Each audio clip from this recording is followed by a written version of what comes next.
We're back with the latest out of Florida. Debby has now been downgraded from a hurricane to a tropical storm. At least 4 people are dead as this storm barrels across the strait. Right now, more than 275,000 customers don't have power across Florida. The storm will also be taking aim at Georgia and South Carolina, and the Hurricane Center warns this is still a life-threatening situation. Yeah, it is, and a real rainmaker. NBC News correspondent Jesse Kirsch is in Perry, Florida, tracking the storm's path for us. What are the latest conditions there, and is it expected to get worse? I know rain is a big concern.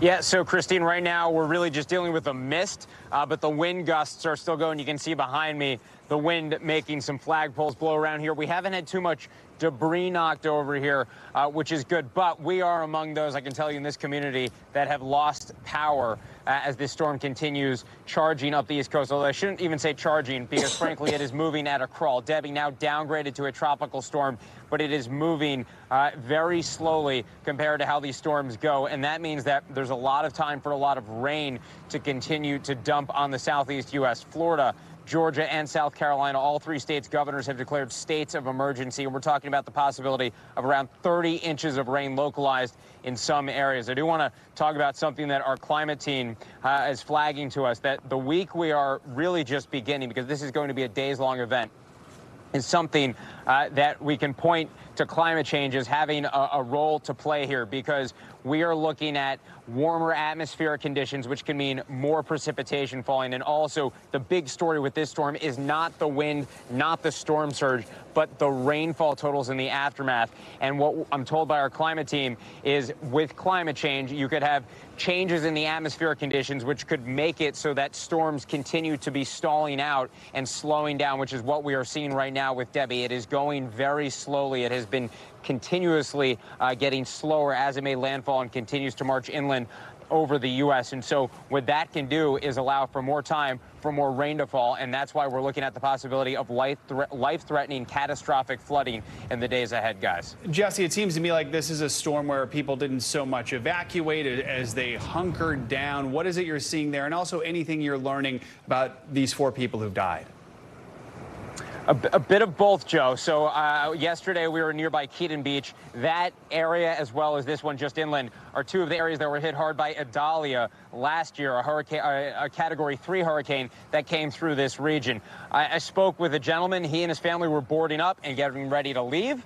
I spoke to a woman who said she was going to be staying in that community. So as always, I would say, speaking generally there, but typically when we cover these kinds of events, we often meet people who are planning to stay and other people who are planning to leave.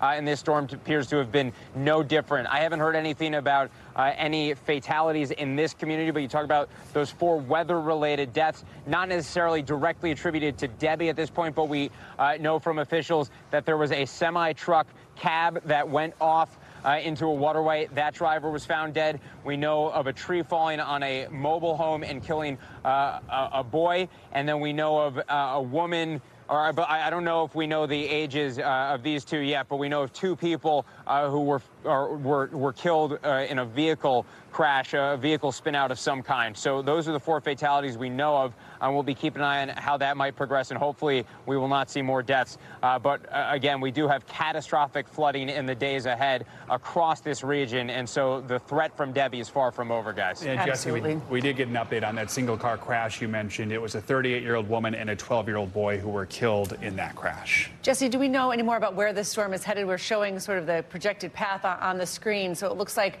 states to the north and the east are getting ready here. Yeah, and we've been keeping an eye out for a potential second landfall in the days ahead as well. So Florida is obviously the target right now. Georgia and South Carolina are going to start to get some serious rain. 2 cities that we have teams that are keeping an eye on, Savannah, Georgia, and Charleston, South Carolina. And for context, officials in South Carolina talked about the potential for 30 inches or so of rain this week. And that's about half of what is typically expected in that area, we're told, in a year.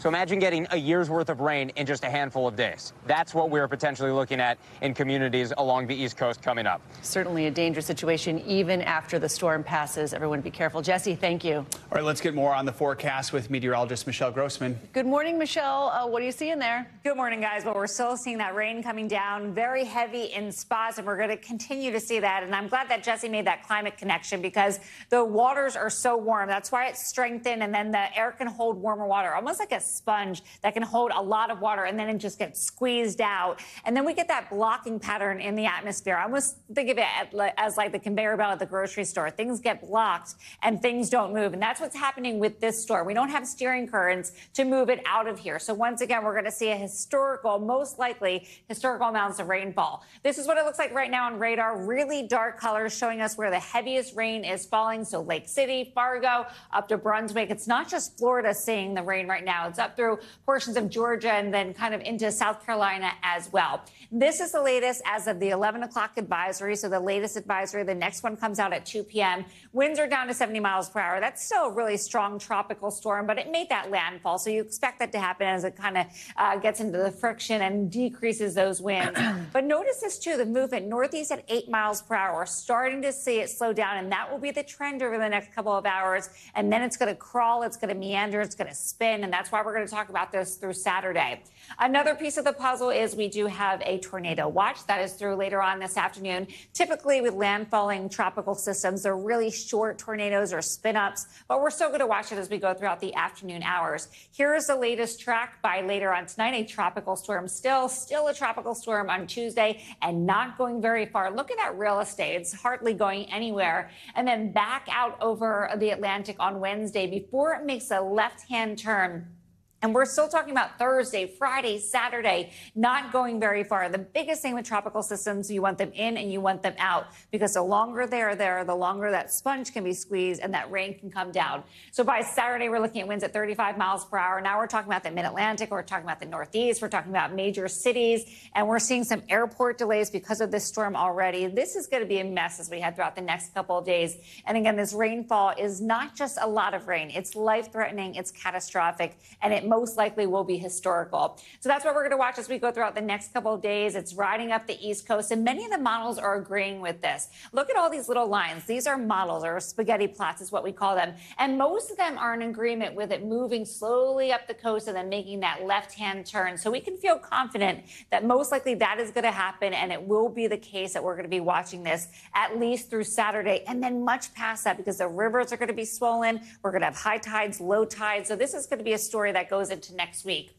Let's talk about the extreme rainfall, because look at some of these numbers. Myrtle Beach expecting 13.84, nearly 19 inches in Charleston. It takes a thunderstorm to get some flooding there. So imagine 18 inches of rain. Savannah, we're looking at 18.54, and Jacksonville over 7 inches. Guys, this is something that is very serious. And if you live in these areas, you need to heed any warnings that are being thrown your way. And the good news is people do have a little time to prepare, right? Yeah, good point. All right, Michelle. Once the storm passes, it is still dangerous. Yeah, exactly. Good reminder. Michelle Grossman, thank you so much. Appreciate it.